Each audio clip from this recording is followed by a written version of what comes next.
That was beautiful. Very nice. She did it so easy. I know, you're pumped to be here. He I was love panting that. the whole way. I know he knew it was coming. How do you do with the walking and the sits and stuff Walking this week?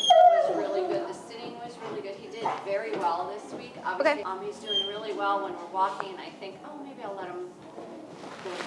Yeah. Say okay. He goes. And he Great. goes. So that was good.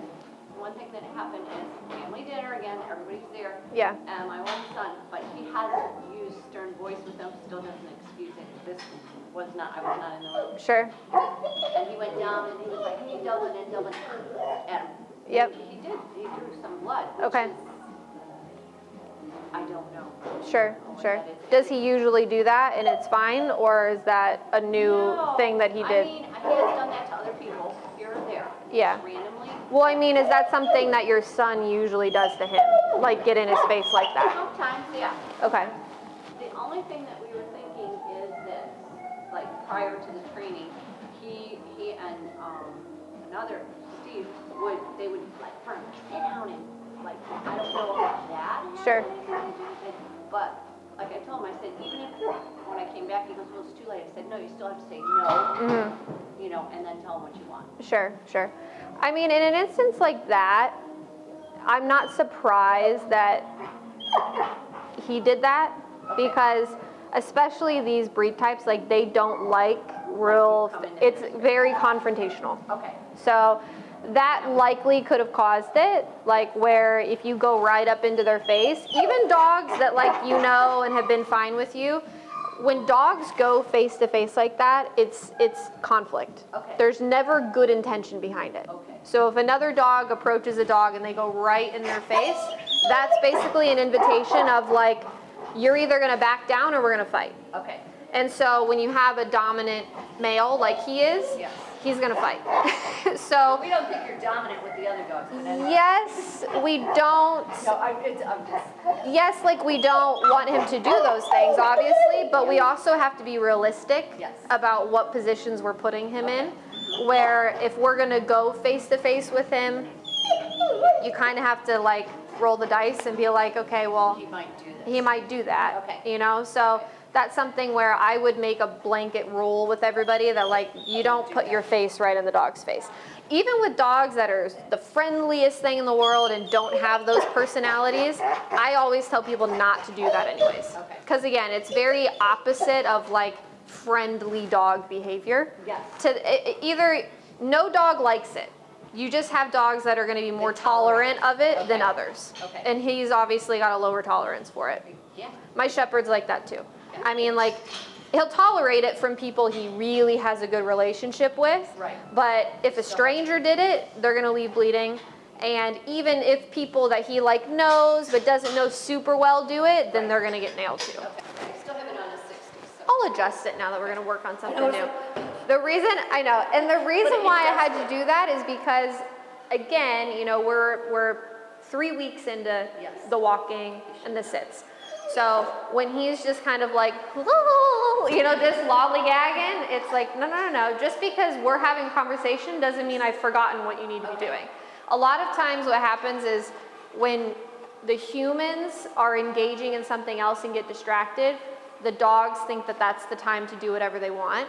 And it's truly just because we're less likely to enforce it. Okay. Because we're doing something else. That makes sense. Absolutely. So if you're having a conversation or, you know, whatever, take that second or two to be like, hold on a second, no, here, correct him, and then continue your conversation. Okay. So that he knows that just because I'm not paying attention to you doesn't mean that you're free to dilly-dally and do whatever you want. The purpose of working on this today, this will be something that you can use, like if you just need him out of the way.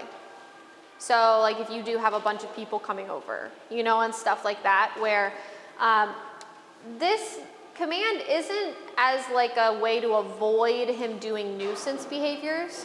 So it's not that like, oh, if he's not on the bed, he's going to be jumping all over everyone and being crazy. It's more so that putting him on the bed just gets him out of the way. You know what I mean? So he's not in the mix of 5 people trying to carry things inside and all of that kind of stuff. So what we're going to do is we're going to start working on attaching the verbal cue to the behavior and kind of see how he does. So, okay. Dublin, bed.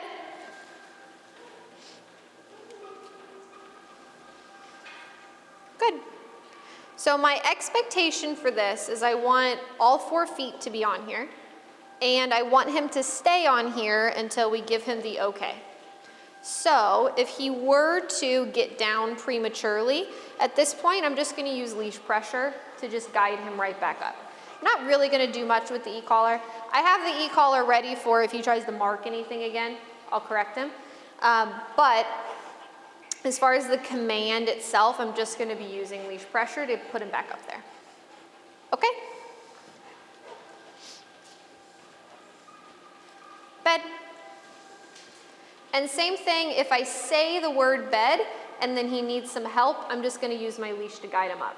I'm only ever going to say it one time, because again, I want him getting accustomed to, I say something once and then I'm just going to help you do it.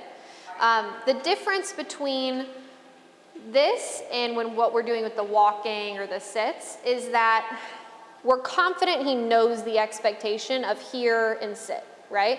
So when we're doing those, we're using the e-collar to correct him for the non-compliance. We're assuming at this point that he doesn't know what bed means. So I'm not going to start correcting him for it because that's not very fair if he doesn't understand it. So this week is strictly just about teaching him when you hear the word bed, this is the behavior that you have to do. And you have to maintain it until you hear the word okay. Okay? Bed. Good. I know, good job today.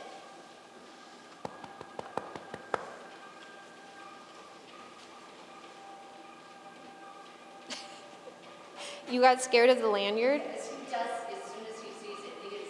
You're such a goober. You're such a goober. Okay. Bed.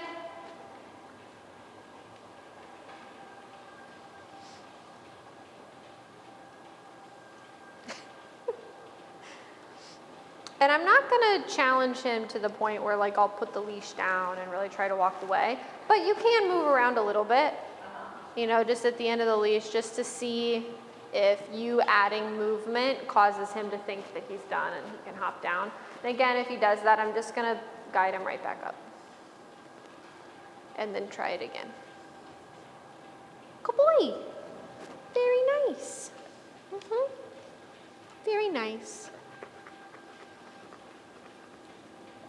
You had eye boogers. There you go. Okay.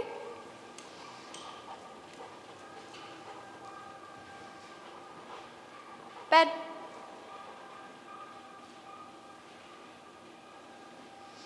Now I'm going to make him do it.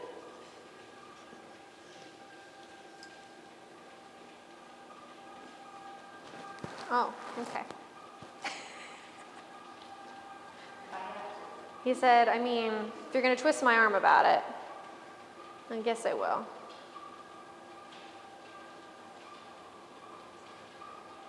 There we go. Very comfy. The reason that I'm not making him lay down or making him sit or anything is because I like bed to be the bare minimum expectation, and then I like to see what he chooses to do when he's on the bed in various scenarios, because that gives me an indicator and a little sight into where he is like emotionally and mentally. What about toys? No toys on the bed, because the goal is we want this, but I want him to do it because he actually and mentally and emotionally wants to, not because I'm forcing it. Okay. So do you suggest no toys ever on the bed? No, nothing that makes him excited. If it causes, like, if it's something that allows him to calm himself, that's fine. So like chews, I'm okay with.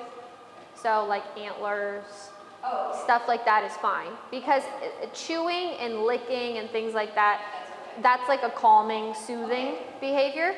But if it's like a toy, like a ball or a squeaky toy or something that really gets like excited and triggers like play and higher stimulation and stuff like that, then we're gonna avoid it. So when we're on the bed, this is the goal, is to like be calm and laid down and stuff like that. But I want to create situations where he can learn how to process that emotionally on his own and get to this point, rather than me having to manufacture it. Does that make sense? Yes, absolutely. Okay.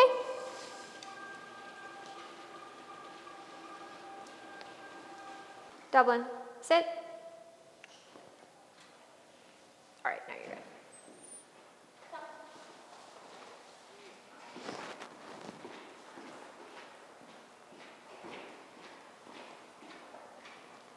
Now the reason I switched him from the bed to the sit is because the sit is something we can firmly enforce, right? Because I'm confident he knows that. So I wanted to switch to that in the presence of a bigger distraction, so that way, if he were to try to have a reaction, I could firmly correct him because of breaking a command that he knows. Versus when he's on the bed, there's a little bit of that gray area because he's not as confident with that command. Okay. Bed. Oh wow, that one was real perky. Look at that. Good job.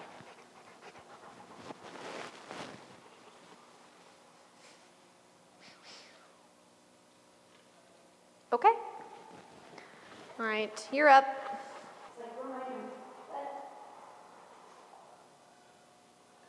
So now you just leash pressure. Don't use your e-collar.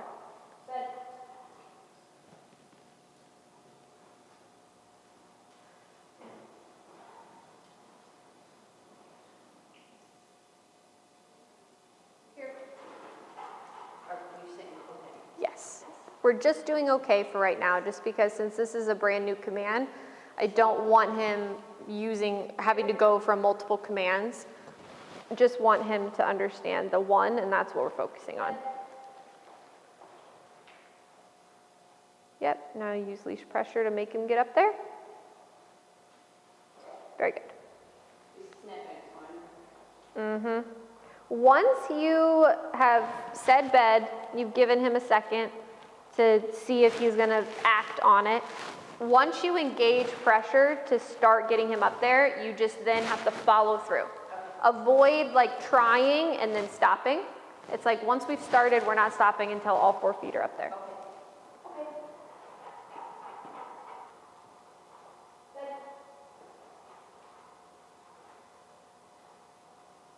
Very nice. Very good. You got it? Okay. Good.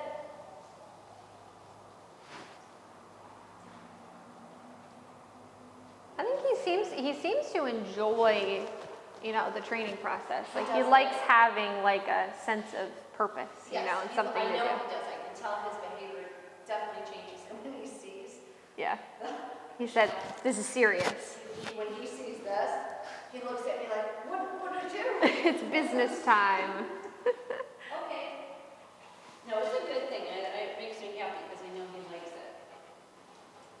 He's like, finally, somebody who can control me. Right? It's kind of like Rottweilers remind me a lot of like, you know how there's certain people that you meet them and they push, and then when you push back, they almost like respect you for it. Yes. You know what I mean? And they're like, oh, okay, you can dish it right back. Like you aren't gonna let me walk all over you type of thing. Absolutely. That's a Rottweiler to me, is like they push because they wanna find that person who's gonna stand up to them, and they're like, finally, like somebody's gonna.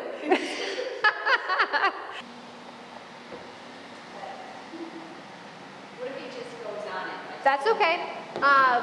Just time saying the words still, like right before he does. Because he's undoubtedly going to pick up the context and the routine, and he'll anticipate it, and that's okay. Can't fault him for being smart.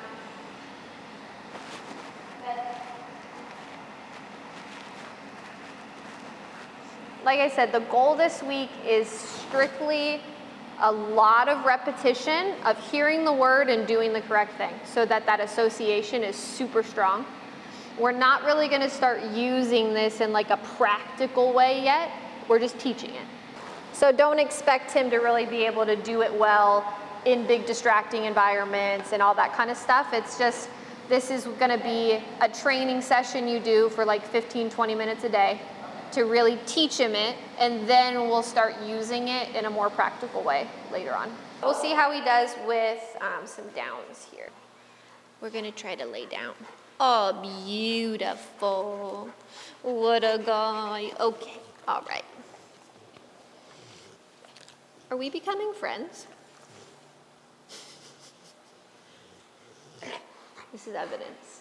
We're friends now. He said, are you filming this? Okay. He said, tell no one. All right, so I'm gonna work on just leash pressure initially for him to understand a down. So when I put downward leash pressure, I expect him to yield to it and go into a down position. So are you telling him then? Not yet. I will, but I want to make sure that I can reliably get him into a down using the leash. Okay. So you see how he was fighting with me a little bit on it there? Because I don't want to start associating a word with a behavior until the behavior is smooth. Because if I were to say down and then I fight with him for 5 minutes, what am I associating with the word down? Okay? So I got to make sure that he's able to do the behavior I want first before I name it. And I'm not asking him to sit first. I don't like to chain together commands. Okay. So if I'm doing a down, he should be able to go into a down from any position, from a standing, from a sit, from anything. Okay?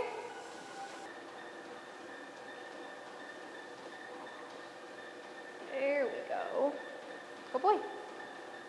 Okay?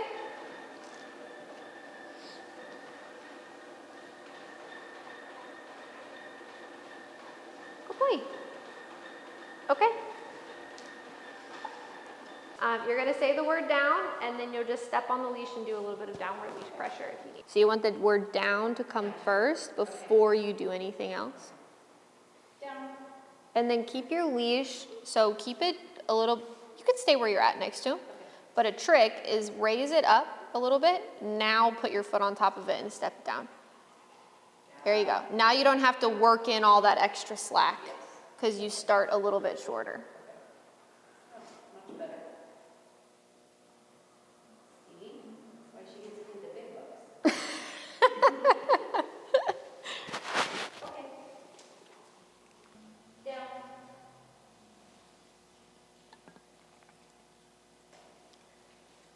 He said, I know you said something, but I only know a sit so far, so.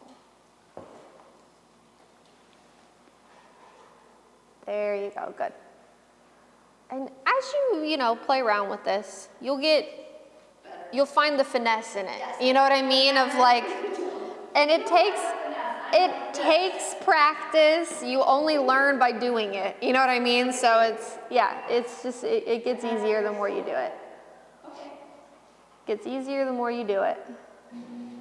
On this one, your leash tension looks better. Do it slower pressure. So when your foot comes down on the leash, instead of going real fast to the floor, because I think that fast is what's causing his butt to come up, come down on it, slow pressure, and see if that eases him into the down. Does that make sense? There you go. And then ease him into it.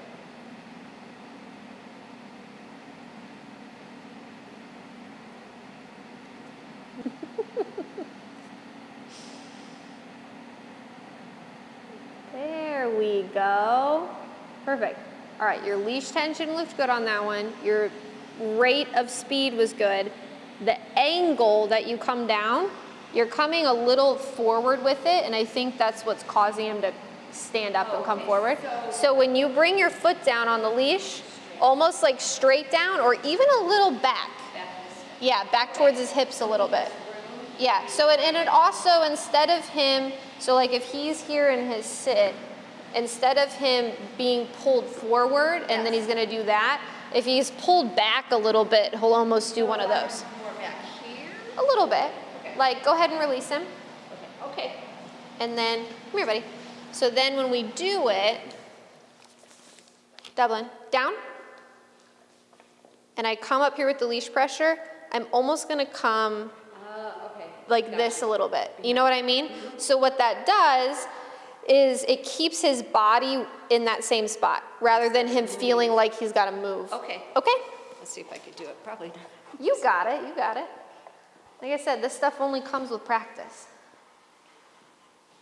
Down. There you go. And then that little back angle there. And on that one, see how you're moving? Yes. You're moving him and he's going with you, right? So you just stand your ground and keep right there. And just let him figure it out. There you go. Yep.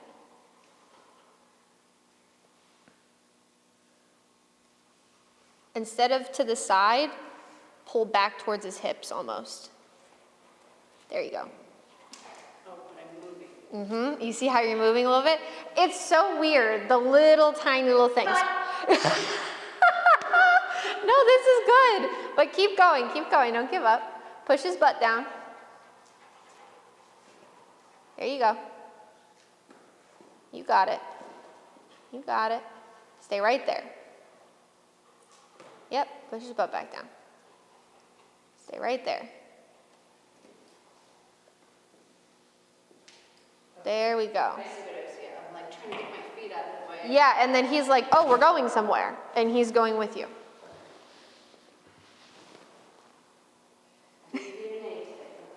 No, you're fine. You're getting an A+ today. Down. I feel good about this one. There you go. And then slow. Stay right there. Don't move at all. Let him finish it.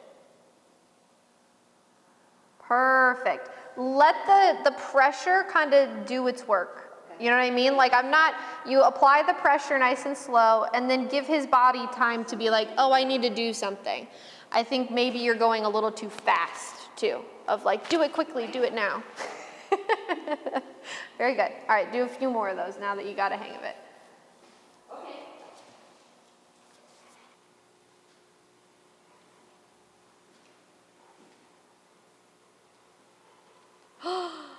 That was beautiful. Very nice. She did it so easy. No, that was good. Okay. It's a team effort.